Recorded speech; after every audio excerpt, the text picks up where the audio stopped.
almost all our lakes, our herring lakes, are loaded with floating docks. And this time of year, those are truly magical. We're actually filming this right after an invitational I had on Lake Hartwell. And it is unbelievable. Now we can see it with LiveScope. Before we just fished and figured there was a couple of fish under there. But those floating docks, especially, you know, in some of those shorter pockets with just a couple docks in them, you'll have anywhere from 5 to sometimes 30 fish under one of those docks. So you can take, what I like to do is take a wacky rig, like a Berkeley General, you skip it under that dock and you'll see the fish. One might come from the walkway, there'll be some on the front corners, and they'll all just suck down there on that bait. And again, I mean, you can go down docks and it's just absolute clockwork. One will pick it up, you reel it in, you go to the next dock, you skip under there. If nothing follows it, most likely there's no fish on that dock. Because like I said earlier, spotted bass, they're aggressive, they're super curious. You can literally take a tennis shoe and throw it out on a point, and if a spotted bass is on it, he's gonna come look at it.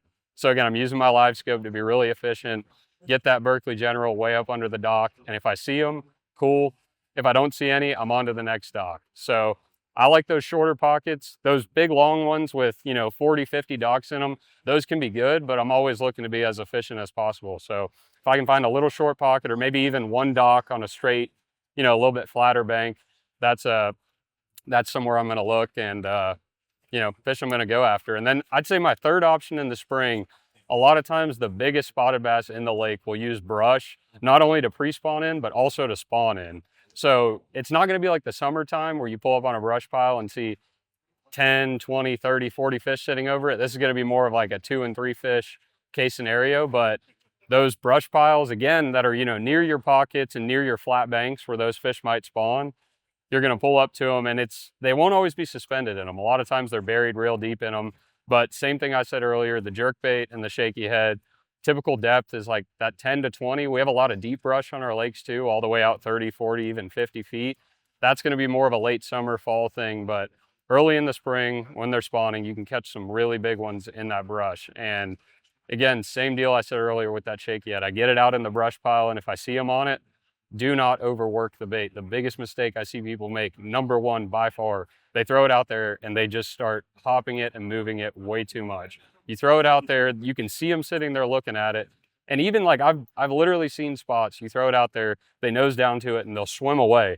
And if you leave it down there, they'll come back around and eat it. So again, biggest deal there is just take your time. Dead stick the bait, maybe even shake your slack, mess around with the retrieve till you get bit. And between those three things, that's kind of a good, you know, three-pronged approach to springtime when it comes to spotted bass. We obviously touched on there what the spots do and how they spawn, pre-spawn, all that stuff. But one thing we didn't touch on, and this is usually a little bit later in the spring, is the herring spawn. And obviously we're talking about herring lakes. Spotted bass and herring, I mean, it's like this stuff's cracked to them. If there's herring in the lake, they're going to be focused on it. And again, like I said, a little bit later in the springtime, we're going to get that herring spawn. It's usually you need that water like 58, 59s the first time you're going to see it.